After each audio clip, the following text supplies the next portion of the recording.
Oi, turma do livro Quem Ama Educa, do Isamitiba. Ainda na questão da prevenção contra as drogas, tem o item ser egoísta. É fundamental que o filho saiba que a vida não é só dele, mesmo que somente ele possa vivê-la. A criança pequena diz orgulhosa: "Você é meu pai."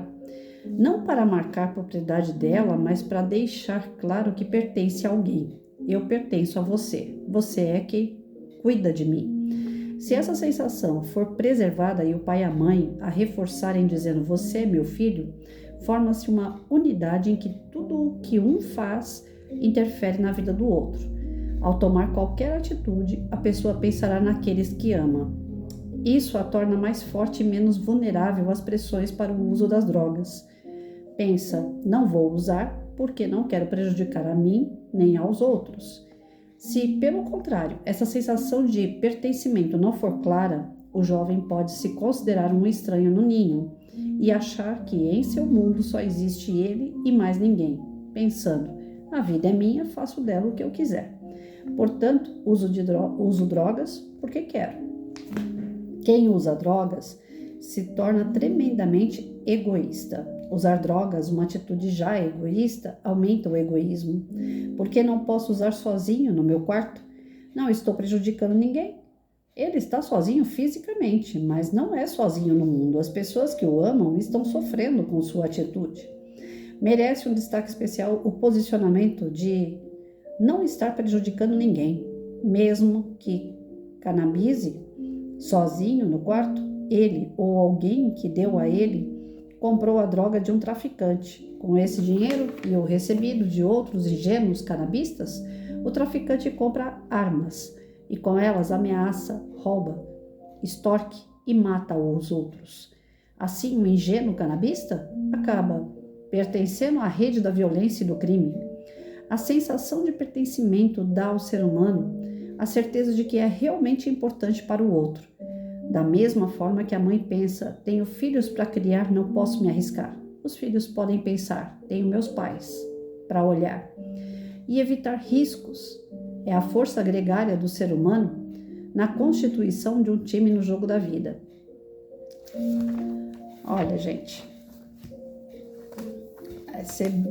ultimamente eu ando dando muito pitaco pessoal, né? Mas não tem como fugir, porque a gente acaba se identificando com a leitura.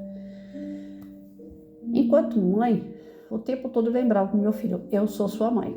Até porque quando ele queria falar de igual para igual, quando chegou numa certa idade que ele queria medir um pouco força, né, dentro de casa, eu falava para ele, não se esqueça que você é meu filho. Então o tempo todo eu frisei, sou sua mãe, você é meu filho. Nem por isso eu consegui colocar no coração, não é nem na cabeça, é no coração dele, que eu de fato sou a mãe e ele o filho. Ou seja, que ele pertencia a uma família pequena, eu e ele, porque o pai dele, infelizmente, aos 18 anos, quase 19 anos atrás, um menor coitadinho da sociedade matou meu marido, um policial militar nas mãos de um nóia. Foi pego de surpresa. Recentemente aconteceu isso com um policial da rota. Então, assim, esses menores ou maiores que estão por aí afora acabando com famílias, né? Eles estão porque tem o tráfico. Eles usam droga, eles traficam, eles têm armamento graças à droga, né? E isso acaba acarretando a família de quem não tem, né? Quem não faz o uso da droga, quem não está no crime, acaba sendo vítima desses que utilizam esses subterfúgios aí para poder ser feliz. E para eles serem felizes, não importa que os outros sejam infelizes. Então aqui eu posso colocar os dois exemplos. A situação do meu filho comigo, que ele se sentia sufocado, né? Muitas vezes ele falou isso, que eu sufocava porque eu não acreditava nele, porque eu só achava defeito. Na verdade, eu fui mal interpretada e possivelmente eu tenha exagerado, talvez. É que a minha educação, a minha criação, eu não achei que foi exagero dos meus pais estarem ali em volta de mim. Então a gente acaba reproduzindo o que a família traz, né? Como minha mãe e meu pai tinham muito cuidado comigo, para mim aquilo era cuidado. E eu pertencia a uma família, meu pai e minha mãe. Então, muitas das vezes, quando eu ia fazer alguma coisa, eu pensava como esse texto. Eu não posso fazer isso porque um professor não vai gostar. Eu não posso fazer aquilo porque meu pai e minha mãe vão ficar decepcionados comigo. Quando foi para eu sair de casa aos 23 anos para casar com o pai do meu filho, meus pais não aceitavam um casamento. Eles não queriam que eu casasse com uma pessoa que tivesse poucas condições financeiras. Eles queriam que fosse igual ou mais do que eles, né? Eles não tinham muita coisa, mas eles queriam que fosse para mais. Um dentista, um delegado, alguma coisa nesse sentido, assim. E eu fui pegar uma pessoa que trabalhava como serviço geral numa colônia. Então, eles não queriam isso. Era para o meu bem, mas ao mesmo passo eles não entenderam que, como a gente era jovem, a gente podia crescer junto. Se tivesse um apoio da família, a gente ia crescer mais rápido, como realmente nós crescemos, sem o apoio da família. Agora imagina se tivesse, né? Mas quando foi para eu sair de casa, eu saí grávida. Meu marido era de Caraguá, eu era de São Paulo. Nós namoramos 6 anos escondido com carta. A carta demorava 3 dias para chegar em Caraguá, 3 dias para poder voltar para São Paulo. Era uma carta por semana. Quando a gente se via, era uma saudade danada, né? E beijo, abraço, não sei o que. Nunca, em 6 anos, eu engravidei. E eu não prevenia. Então eu achava até que não podia ter filho. Só que aí ele veio para São Paulo, quando a gente decidiu juntar nossos trapos, né? Não dava para casar, a família não apoiava. Eu sabia que eu ia ter que sair de casa de uma forma truculenta, mas já tinha 23 anos e eu queria casar. Não queria fazer nada demais, eu queria casar. Só que aí de tanto ver meu marido, nós começamos a ter mais relação e nessa daí eu engravidei. Aí eu falei, agora, família tradicional, aquela família, né, que tem que ser tudo na sua hora, namorar, noivar, casar, como é que eu vou explicar que eu tô grávida? O namoro era escondido. Aí eu deixei um bilhete para os meus pais e saí com a roupa do corpo, porque eu não tive coragem de chegar na frente dos meus pais e falar assim, fiz coisa errada, porque para eles eu tenho certeza que uma gravidez seria algo extremamente errado, porque a gravidez teria que vir depois de um casamento e não antes. Já começa por aí. Então, naquele momento que aconteceu a gravidez, a minha cabeça explodia, porque vinha aquela questão de valores, né, do tipo, meu pai, minha mãe, como eu vou dar notícia? Hoje, a molecada faz, aborta, não dá conta do recado, ou então chega com um atrás do outro e fala, mãe, engravidei, tô pai, tô mãe, tô tia, tô avó, né? Vai fazendo um atrás do outro e não tá nem aí. Porque não tem essa sensação de família, de pertencer a alguém, de fazer parte de um grupo. E eu pertencia, eu era daquele meio ali. De repente eu estava querendo sair daquele meio, já era um sofrimento danado, eram sentimentos contraditórios. Amo minha família, quero estar com a minha família, mas ao mesmo passo eu quero casar, eu quero estar com meu marido, né, que virou marido, um namorado de 6 anos, a gente se amava, tipo Romeu e Julieta. A nossa história foi muito parecida com Romeu e Julieta, só não teve o veneno no final, né, mas teve um menor que acabou com a vida dele e a gente não pôde viver esse grande amor. Bom, enfim, nós tivemos o Rafael, nós tivemos um filho. O primeiro, infelizmente, diante de todas as situações que a gente viveu, eu acabei, pela pressão psicológica, o corpo não ajudou, eu perdi o primeiro bebê. Mas, quando foi para perder o primeiro bebê mesmo, eu falei, meu Deus, será que fui eu a culpada, né? Porque eu infligi as leis da família? Então, veio uma sensação de culpa enorme quando você tem a família. Pode ser a família que for. A minha família era a família busca-pé. Eles viviam em pé de guerra, né? Mas eles estavam juntos. Eles podiam degladiar entre si, mas ai daquele que chegasse de fora de bicão, sabe? Eles se juntavam tudo contra aquele que vinha de bicão. Então, querendo ou não, era uma família.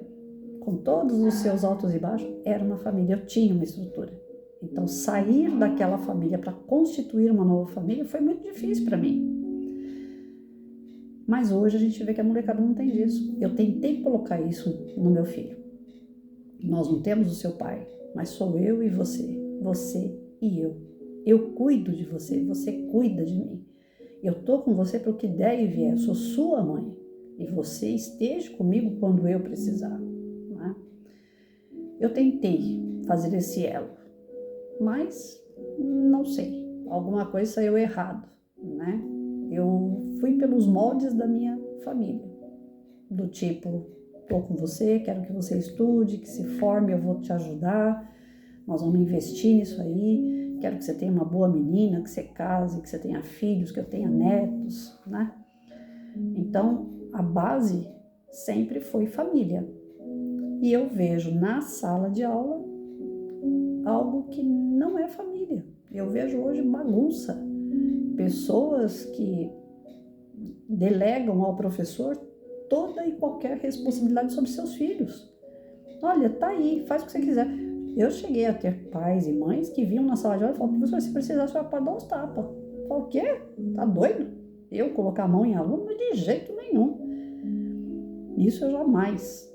O mais que eu fiz e faço, se for necessário, é entrar numa sala que ninguém me ouve e bater uma porta. Opa, tô aqui. Né? Tem que fazer um barulho para eles verem que você chegou. Mas colocar a mão em aluno, não. Não, você não pode colocar de castigo. Não, o castigo que eu coloco não é bem castigo. O que o aluno não quer? Aquele que dá trabalho. Fazer lição. Então, se para ele fazer lição é castigo, então eu vou dar castigo, ele vai fazer lição. Né? Alguns diretores, alguns pais sempre falavam assim, ó, você vai pegar um aluno aí, ele dá problema. Qualquer coisa você manda para mim.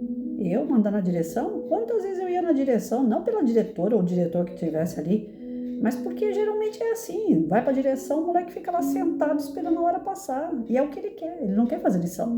Então eu passava às vezes pela direção e eu via aluno lá, que nem eu vi uma vez, um moleque com uma cadeirinha dessas aqui, giratória, ele ficava rodando a cadeira, eu passando para pegar minha documentação, diário e tal, assinar ponto, e ele rodando a cadeira. Falei, para com isso aí, menino, você tá na direção, respeita, senta direito. Aí ele, todo dia eu tô aqui, tia, todo mundo me conhece. Uma boa cara dura, devia ter uns 8, 7 anos de idade. Né? Então, quer dizer, ele já fazia de propósito, ele aprontava na sala de aula para ficar na direção. Então, que castigo é esse? Nenhum. O castigo do aluno que não gosta de fazer lição é fazer. O castigo do aluno que não gosta de ficar na sala de aula é ficar. Então, não tinha essa de colocar em castigo. A única coisa que eu fazia é, você não gosta disso? Então é isso que você vai fazer. Ué, tá ali para isso, vai fazer. E só vai sair da minha sala depois que terminar. Só que quantas vezes pais vinham na minha sala e falavam, professora, eu já não sei mais o que eu faço. Eu dei aula numa sala, a primeira escola que eu trabalhei na prefeitura, de 1º a 5º ano. Uma mãe veio, a criança estava naquela transição dos 5 aos 6 anos. Não, minto, de 6 a 7 anos. Aí a mãe veio para mim e falou assim, professora, eu já não sei mais o que eu faço com meu filho. Eu já estou lavando as mãos. Porque na primeira semana eu tive que chamar a mãe e falei, olha, ele sai da sala e fica correndo. Eram salas de latão. Ele corria em volta das salas com um pedaço de pau ou pedra, o que ele encontrasse no caminho, e saía batendo no latão. Aí fazia tá, tá, tá, tá, tá, tá, tá. Então como é que você dá aula com aquele barulho e a criatura correndo em volta da sala de aula? Aí eu comecei a correr, naquela época eu tinha perna boa, eu corria atrás do moleque até catar ele. Na hora que eu catava pela blusa, porque sempre correndo, né? Não dava brecha de eu pegar ele pelo braço, ainda bem, porque senão numa corrida dessa eu podia até ter machucado ele. Então eu catava ele pelas costas, pela blusa, puxava ele pela blusa. Eu cansei, uma semana fazendo isso. Aí eu chamei a mãe e falei, não tem condições. Ele não pode ver, a porta não pode ficar fechada, que sala de latão é abafado. Eu deixo a porta aberta assim que eu vou na lousa, que era uma lousa de criança, que a gente era tudo improvisado. Era uma lousa dessas de criança, pequenininha. Acho que não tinha nem 1 metro aquela lousa. Quando eu virava pro lado da lousa que eu ia fazer qualquer atividade ali, né, A, E, I, O, U, porque era uma turma de 1º ano, 1ª série. Aí, enquanto eu virava pra lousa, ele corria pra porta. E lá vou eu correr atrás do moleque de novo. Aí a mãe virou pra mim e falou, eu já não sei mais o que eu faço com ele, a senhora faz o que a senhora quiser aí, porque eu não sei o que eu faço. Aí o que um professor sem muita experiência, porque na época eu não tinha muita experiência, minha primeira turma, bem dizer, de Fundamental 1. Falei, então tá bom, então eu vou entregar pro conselho tutelar, a senhora vai aprender a ser mãe, ensinar pra ele que a senhora é mãe dele, que a senhora manda nele, e ele vai ter que obedecer, porque se ele não obedece à própria mãe, ele também não vai obedecer à escola e nem nada na vida dele. Esse menino nunca vai arrumar um emprego. Então ele vai crescer e vai continuar desse jeito aí, né? É uma questão do quê? Da criança entender aonde ela está, quem são as pessoas que estão em volta dela, quem manda, quem não manda, quem ela tem que ter respeito, quem não, né? Então nós temos que ter esse cuidado aí de manter os elos, porque uma criança que não tem elos, ela se torna extremamente egoísta. O que vale é o que ela quer. É aquela criança que entra no mercado e faz birra e você não tem dinheiro para comprar o que ela quer comer. É aquela criança que faz birra na sala de aula, começa a chutar todo mundo, gritar e, né, ela é o show da sala de aula e dane-se os outros, o que importa é ela. Essas crianças se tornam adolescentes desta forma, que gritam e têm atitudes diferentes, porém egoístas da mesma forma. Então, desde pequeno, a criança tem que entender que tem pai, mãe para obedecer, professor para obedecer, vô, avó, tia. Nós crescemos com aquele chavão que a gente tem que obedecer aos mais velhos, respeitar os mais velhos. Eu assisto, às vezes, alguns vídeos curtos lá daquele Quai, porque eu coloco esses vídeos que eu faço para vocês no YouTube. Ele não vai inteiro, mas ele vai até 10 minutos no Quai. Então eu coloco lá para propagar no YouTube os vídeos que a gente tem aqui. De repente lá tem alguém que precisa, que deseja assistir, porque lá não tem só gente ruim, lá também tem gente boa. É difícil, a gente peneira, né? Mas tem pessoas boas lá, que acabam utilizando os vídeos para alguém que precisa ou para ela própria. E nessa de esperar baixar o vídeo, eu acabo tendo que assistir uns que vão passando, porque o vídeo, você não coloca para baixar e ele já baixa automaticamente. Você tem que deixar na página aberta. Eu já tentei fechar e deixar baixando, ele não baixa. Então você tem que deixar a página aberta. E isso daí você acaba visualizando alguns vídeos, né? E eu vi ontem de noite mesmo, o caso da Isabela Nardoni, vi uma outra lá que eu não lembro o nome da criança, mas a mãe colocou numa mala e jogou no mar. Então, assim, a falta de amor da família em relação à criança, hoje em dia, são casos assim extremamente gravíssimo. Né? Teve um caso lá que eu chorei ontem à noite, a mulher falando que ela toda noite, o cara com quem ela vivia, que ela ia ter um filho com esse cara e tal, esse cara toda noite ele colocava a filha dele do primeiro casamento para dormir. E a filha tinha 7 anos. Aí, quando era para colocar a menina para dormir, ele fechava a porta do quarto, né? E disse que ia contar historinha para ela, que ia colocar ela na cama. E essa mulher que morava com ele, que também estava grávida de um filho dele, essa mulher não podia entrar no quarto, que era um assunto só ele e a filha. Então, a filha de quando em quando vinha, que nem o jornalista perguntou para ela, quais são os dias que essa menina vinha dormir na sua casa com ele. Aí ela falou que era de terça, quarta, não, era só de segunda e terça que a menina não ia na casa deles. O resto dos dias, todos a menina dormia na casa dele, né? E todas as noites ele fazia a mesma coisa. O ritual de colocar a menina para dentro do quarto, fechava a porta, não deixava a madrasta entrar, e ele falava que ia contar a historinha e botar a menina para dormir. Algumas vezes, inclusive, dar banho na menina. Só que a menina de 8 anos de idade. 8 anos ninguém dá banho mais, né? E ela começou a suspeitar. Ela falou, poxa, mas por que não deixa eu entrar? Né? Dar banho numa menina grande. E ela começou a suspeitar. Algumas pessoas faziam aqueles comentários, né? As pessoas gostam de criticar sem saber. Eu não critico porque eu não sei a história direito. Mas algumas pessoas colocaram lá, ela já sabia de tudo, ela foi conivente. Enfim, se sabia ou não sabia, de qualquer forma, vamos avaliar o pai. Pai biológico. Era para proteger, amar, cuidar, zelar pela menina. O próprio pai estuprava a menina todas as noites. Então, como é que nós vamos falar aqui de ligar uma criatura na família, se a família que ele está constituída hoje em dia está de perna para o ar? Aí, vamos lá, cabe ao professor, né? Porque falar para quem faz isso, se eu falar que e alguém que faça isso me ouvir, vai entrar por aqui e sair por aqui, porque são gente demente, né? São pessoas que eu não gosto nem de comentar. Mas aquelas que são como eu vão ficar indignadas e vão melhorar o seu relacionamento com o seu filho, com a sua filha, para que você tenha ele mais próximo de você e não deixe ninguém se aproximar. Mas cabe ao professor, né, ver criança na sala de aula, como ela se comporta. Se a criança na sala de aula é uma criança apática, que não fala, que é quieta demais, que para responder chamada, você não escuta a voz dela, ela não se enturma com ninguém, ela chora muito. Se é uma criança que vive com sono, pode começar a investigar. Pode ser N coisas, inclusive abuso. Crianças que vêm com hematoma, crianças que vêm para a escola sempre com blusa de manga comprida ou então de gola. Pode começar a desconfiar. Às vezes não está tanto frio e a criança está com blusa de gola. Você puxa a gola, você vai ver os hematomas. Eu já cansei de ver isso. E é triste, a gente chora junto. O que o professor pode fazer? Vai chamar o pai e falar por que bateu? Tempo perdido. O pai vai falar que caiu, que bateu na porta, que foi o irmãozinho, que estava brincando na rua. Vão inventar desculpa. Num caso de hematoma, eu não perco tempo de chamar a família. Sinceramente, não. Enquanto professora, eu já entro no conselho tutelar, denuncio ao conselho tutelar e peço para investigar na casa da pessoa para ver o que está acontecendo. Esse é o ideal. Só que muitos professores não querem fazer isso. Fala para a coordenadora chama o pai, pergunta para o pai responde qualquer coisa e fica por isso mesmo, porque ninguém quer ter problema. Quando a gente denuncia ao conselho tutelar, a gente tem um pouco de problema sim. Se a gente falar que é anônimo, não.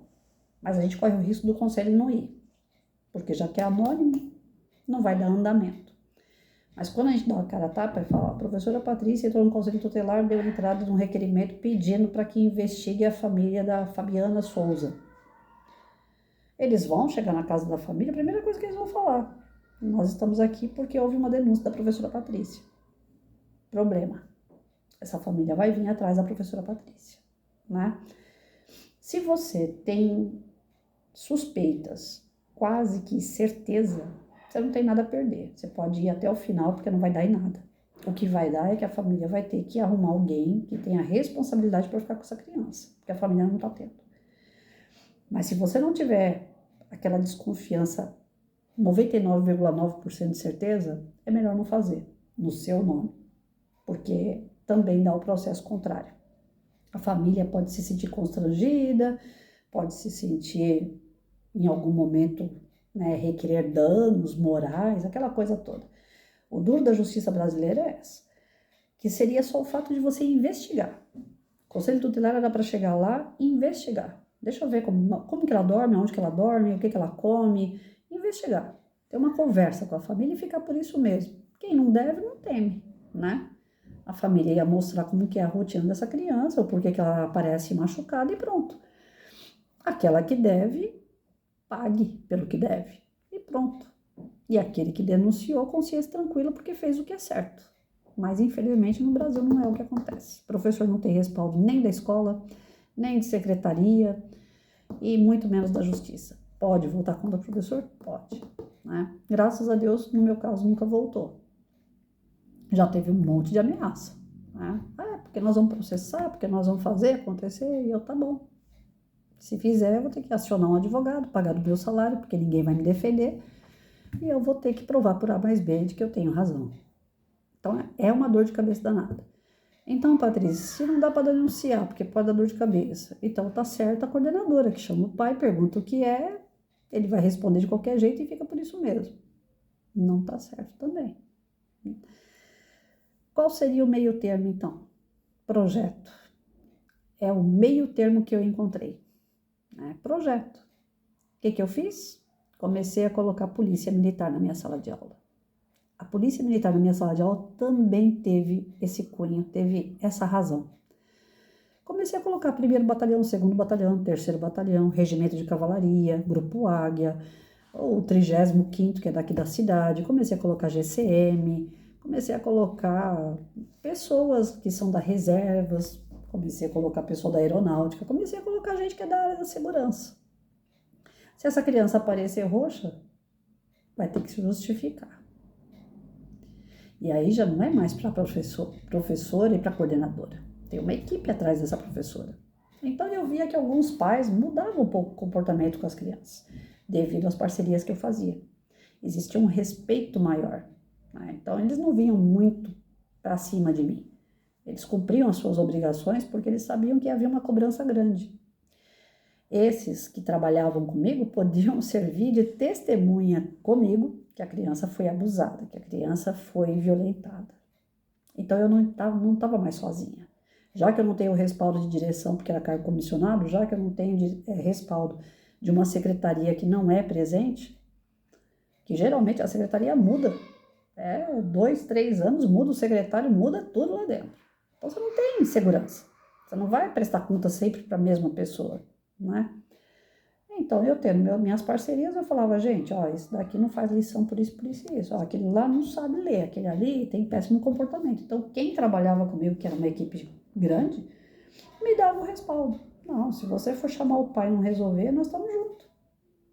Então, foi onde eu comecei a me sentir mais segura para ir atrás das situações de vulnerabilidade. Porque o que não falta é criança assim. Então, aqui o texto está dizendo, o que faz uma criança entrar para as drogas? Ser egoísta. E quando ela entra nas drogas, ela se torna mais egoísta ainda, porque ela acha que ela está fazendo mal só para ela mesma. Ela está fazendo mal para mais ninguém. Só que ela está incentivando o traficante a comprar mais droga, porque ela está dando dinheiro para comprar mais. Através de lucro, o traficante se arma e ele armado, ele assalta e ele mata, né? Então, nós temos aí duas situações, né? Se eu não quero uma criança egoísta, eu tenho que ter uma família que dê para ela uma solidez, uma estrutura. Agora, se a família é aquela que estupra, que bate, que joga na rua, que fala, pode sair, vai jogar bola e só volta de noite, me dá sossego. Como é que essa criança não vai ser egoísta? Então, desenvolver na criança não ser egoísta é trabalhar com ela a empatia. É trabalhar com ela, fazer ao outro o que gostaria que fizesse com você. Mas se a família não está fazendo, como que essa criança vai ter estrutura para ser uma pessoa com mais empatia? Ser mais solidária? Então, tudo está, na verdade, gente, na base. Família.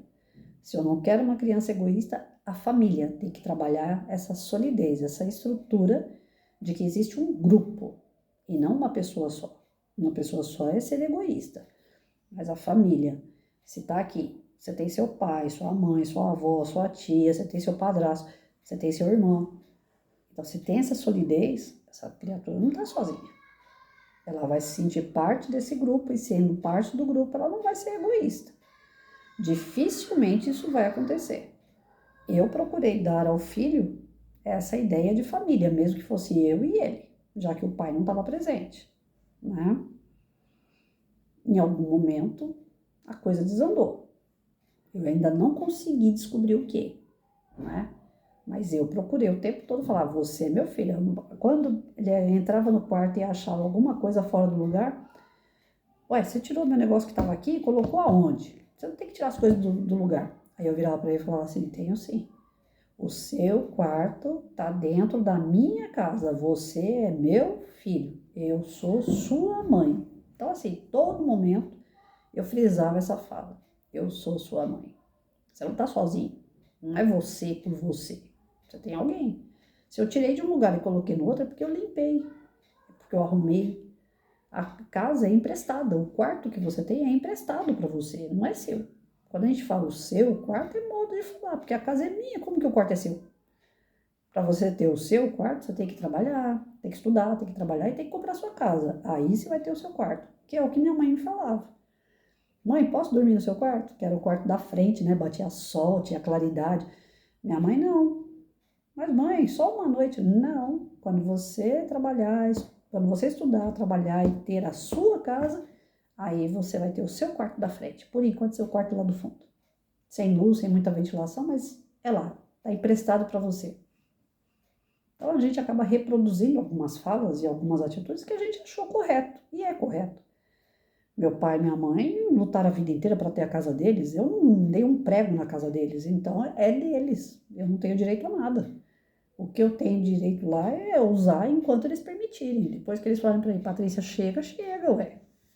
Né? Ou quando eu decidi sair, então não tem mais o porquê de voltar. A casa é dos meus pais, não é minha. Meu pai vivia falando, Quando eu morrer, a casa tem que ser dividida entre você e seu irmão. Eu falei, não, eu tenho a minha casa. Eu não vou esquentar com a sua casa. Sua casa é sua. E eu me desprendi de tal forma que eu não tenho nada lá. Aí meu irmão ficou com a casa. Eu vou lá, dou um trato no jardim por alto, né? Dou uns pitacos, ajudo ele em algumas coisas, mas sem interesse nenhum. A casa pode ficar para ele, porque ele não tem casa, ele não comprou nenhuma, então pode ficar com a dos pais, ué. Se não ficar para ele, vai ficar para quem? Mas eu não quero a minha parte, porque eu me desprendi daquilo ali. Enquanto eu estava ali, eu sabia que era um empréstimo, né? Minha mãe e meu pai me deram por empréstimo um quarto. Me ajudaram a comer, me alimentar, estudar, pagaram até a parte da minha faculdade, mas era tudo um empréstimo, né? Não era nada meu. Meu foi depois, quando eu fui trabalhar, fazer como minha mãe falou, trabalhar e conquistar com o meu salário. Aí era meu. Então, nesse ponto, assim, eu fui muito dura mesmo. Eu falava, você é meu filho, eu sou sua mãe, você me obedece. Não sou eu que tenho que obedecer você. Você que tem que me obedecer. Eu te respeito e você tem que me respeitar, né? Bom, a questão então de ser ou não egoísta depende muito da educação de casa, né? Isso daí tá mais na mão da família do que da escola. Na escola, projeto, colocar pessoas na sala de aula que vai ajudar a criança a entender que eles são um grupo, que eles pertencem a segundo ano A, terceiro ano B, né, que eles pertencem àquela professora é que manda, não são eles que mandam, tem que andar de acordo com a música da professora. E sempre trabalhar empatia, solidariedade, amizade, cumplicidade, cooperação, todos os valores que vão lançar para eles os desafios de conviver em grupo, né? Isso ajuda bastante a manter fora das drogas. Contrário, leva ao uso delas.